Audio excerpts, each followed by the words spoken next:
समरजित घाटगेंवर स्वपक्षातूनच टीका होतीये। समरजित घाटगे शरद पवारांच्या राष्ट्रवादीचे पदाधिकारी नाहीत। शरद पवारांच्या राष्ट्रवादीच्या जिल्हाध्यक्षांनी हा खुलासा केला। निवडणुकीनंतर समरजित घाटगेंनी पक्षाशी संबंध ठेवला नाही। व्ही पाटील यांनी ही जहरी टीका केली आहे।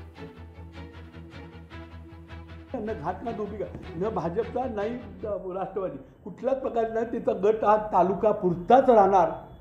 त्यांना जिल्ह्यामध्ये कुठलंही नेतृत्व आजपर्यंत दिलेलं नाही आहे। जिल्हा अध्यक्ष असताना कुठलंही भाजपचं काम त्यांनी केलेलं नाही आहे। त्यामुळे त्यांना कोल्हापूर जिल्ह्यामध्ये कुठलं नेतृत्व बदल कधी आस्था नाही आहे, त्यांना नाही आहे आणि जिल्ह्यातल्या लोकांना पण नाही आहे।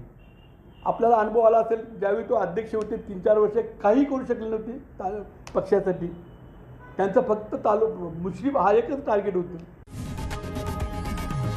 लोकशाही मराठी ऐका, पहा, जागरूक रहा।